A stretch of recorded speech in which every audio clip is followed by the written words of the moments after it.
114টি সূরা রয়েছে, প্রত্যেকটি সূরার শুরুতে বিসমিল্লাহির রহমানির রহিম দেওয়া আছে। শুধু একটি সূরার সামনে নাই, সেটা হলো সূরা তাওবা। সেটা কি? তাওবা। পবিত্র কোরআনুল কারীমের সূরা হলো 114টি। এই 114টি সূরার মধ্যে 113টি সূরার মধ্যে আল্লাহ রাব্বুল আলামিন শুরুর দিকে দিয়ে দিলেন বিসমিল্লাহির রহমানির রহিম, আর একটি সূরার সামনে বিসমিল্লাহির রহমানির রহিম দেয় নেই। সেই সূরাটা হলো সূরা তাওবা। এখান থেকে প্রমাণ হয়ে গেছে জিবরাইল আলাইহিস সালাম যেমনি করে আমার নবীর কাছে কোরআনের বাণীগুলো নিয়ে এসেছেন, ঠিক এভাবেই কোরআনুল কারীম লিপিবদ্ধ করা হয়েছে। বলি সুবহানাল্লাহ। কিন্তু আল্লাহ রাব্বুল আলামিন দেখেন 114টি সূরা নাযিল করা হয়েছে, বিসমিল্লাহির রহমানির রহিম যেন 114টি থাকে, যার কারণে সূরা আল্লাহ রাব্বুল আলামিন 113টার সামনে বিসমিল্লাহির রহমানির রহিম দিয়েছেন। আরেকটাতে শর্ট আছে, যার কারণে সূরা নামলের মধ্যে 30 নম্বর আয়াতের মধ্যে আল্লাহ তাআলা আরেকটা বিসমিল্লাহির রহমানির রহিম দিয়ে 114টি পুরাই দিয়েছেন। সুবহানাল্লাহ। যে সূরায় দুইবার বিসমিল্লাহ আছে, সূরা নামল 30 নম্বর আয়াত। সুলাইমান আলাইহিস সালাম যখন চিঠি লিখলেন, আর এই চিঠিটা যখন রানী বিলকিসের কাছে পৌঁছায় দেবে, একটা পাখি ছিল, যেই পাখির নাম হলো হুদহুদ। তো চিঠি লিখে দিয়েছে, শুরুতে দিয়েছে ওয়া ইন্নাহু বিসমিল্লাহির রহমান বিসমিল্লাহি ওয়া ইন্নাহু সুলাইমান মিন ইন্নাহু মিন সুলাইমান বিসমিল্লাহির রহমানির রহিম দিয়ে আল্লাহ তাআলা আরেকটা বিসমিল্লাহির রহমানির রহিম দিয়ে পরিপূর্ণ করে দিয়েছেন। বলে সুবহানাল্লাহ। প্রাণপ্রিয় ভাইরা আমার, বারআত আলাইহিস সূরা তাওবার একটি নাম, আরেকটি নাম হলো সূরা তাওবা। আমরা নামকরণ সম্পর্কে জানি, নবী করিম সাল্লাল্লাহু আলাইহি ওয়াসাল্লাম এই সূরা তাওবা নামকরণ করার অন্যতম কারণ হলো তিনজন সাহাবী ছিলেন, নাম হলো কাব বিন মালিক রাদিয়াল্লাহু তাআলা আনহু, হেলাল বিন উমাইয়া রাদিয়াল্লাহু তাআলা আনহু, মুরারা বিন রাবি রাদিয়াল্লাহু তাআলা আনহু। এই তিনজন সাহাবী ছিলেন। তিনজন সাহাবী তাবুক যুদ্ধে অংশগ্রহণ করার কথা ছিল। অংশগ্রহণ করার জন্য তারা যুদ্ধের সামগ্রী কিনছে, তরবারি কিনছে, যুদ্ধের পোশাকও কিনছে, মাথার হেলমেটও কিনছে।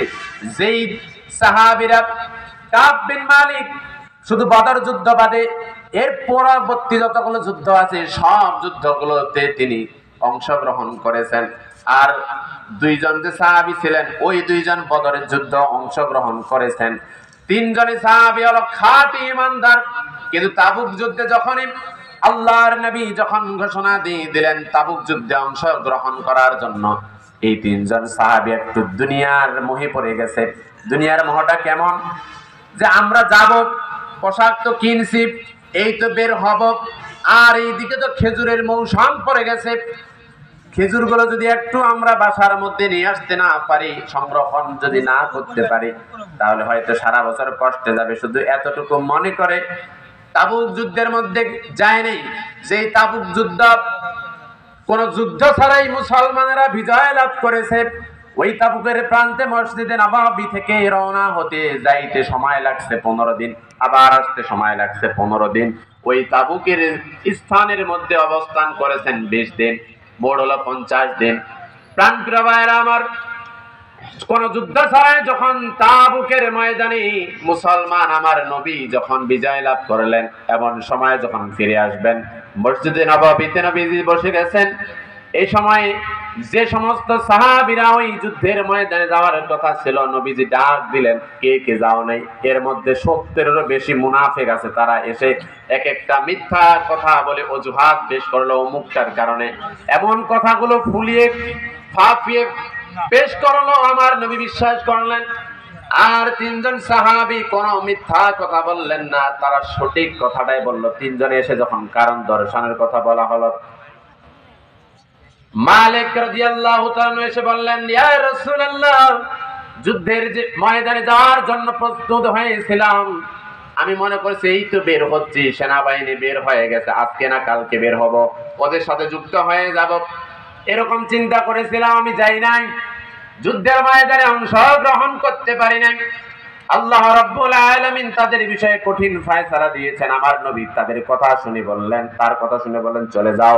আরো দুইজন, হেলাল বিন উমাইয়া মুরারা বিন রাবি দুইজন সাহাবী এসে আবার নবী করিম সাল্লাল্লাহু আলাইহি ওয়াসাল্লামের কাছে একই কথা বললেন যে দুনিয়ার এই যে খেজুরের বাগানের জন্য আর প্রচন্ড গরমের জন্য একটু অলস হয়ে গেছিলাম, যার কারণে অংশগ্রহণ করতে পারি নাই, অথচ বদরের যুদ্ধে অংশগ্রহণ করেছে।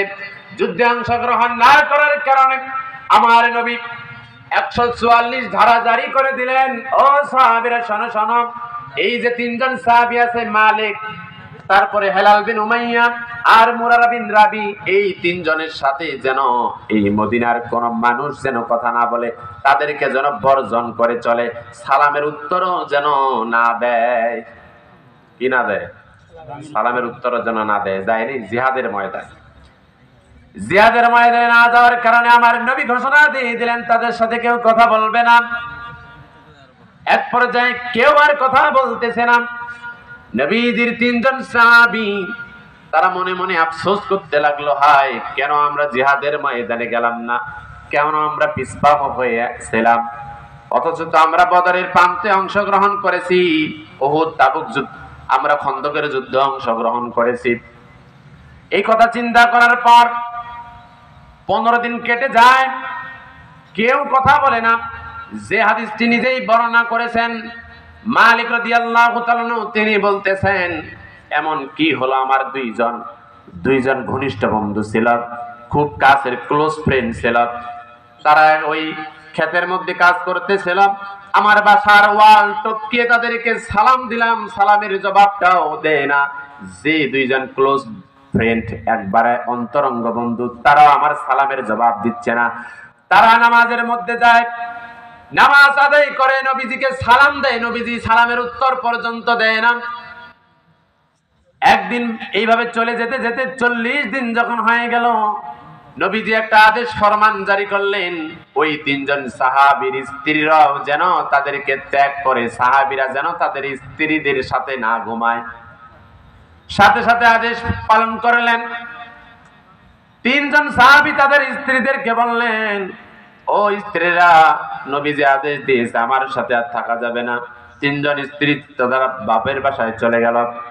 বাবার বাসায় যখন চলে গেছে, 49 দিনের মাথায় আল্লাহ রাব্বুল আলামিনের দরবারে এই বান্দাগুলো এমন ভাবে আপত্তি মিনতি করে আর কান্না করে, আল্লাহ আমরা এই যুদ্ধের ময়দানে যেতে পারি নাই, আমরা তো বদরের প্রান্তে আপনি যাওয়ার তৌফিক দিয়েছিলেন, উহুদের ময়দানে যাওয়ার তৌফিক হয়েছে, ও আল্লাহ আপনি আমাদেরকে ক্ষমা করে দেন। 50 দিনের মাথায় রব্বুল আলামিন ওই তিনজন সাহাবীর দোয়া কবুল করেছেন। আল্লাহ রব্বুল আলামিন তাদের তওবা গ্রহণ করেছেন। গ্রহণ করার পর এই তিনজনের কাছে খবর আসলো, নবীজি ডেকে পাঠাইছে। তিনজন এমন খুশি হয়ে গেছে, ওরা বলতেছে পৃথিবীতে জন্ম হওয়ার পর থেকে এত খুশি আর কোনোদিন হয় নাই। সুবহানাল্লাহ। শুধু অংশগ্রহণ করে নেই, জিহাদে প্রাণপ্রিয় ভাইরা, যার কারণে সূরা তাওবা নামকরণ করা হয়েছে। সূরা তাওবার আয়াত সংখ্যা হলো 129টি। কয়টি? 129টি। রুকু সংখ্যা হলো 16টি। কয়টি? 16টি। 129 আয়াতের মধ্যে আমার তেলাওয়াতকৃত আয়াত হলো 38। কয় নম্বর আয়াত? 38। মনে থাকবে? সূরা তাওবা কত নম্বর আয়াত? 38 নম্বর আয়াত। আল্লাহ এখানে কি বলছেন শুনুন।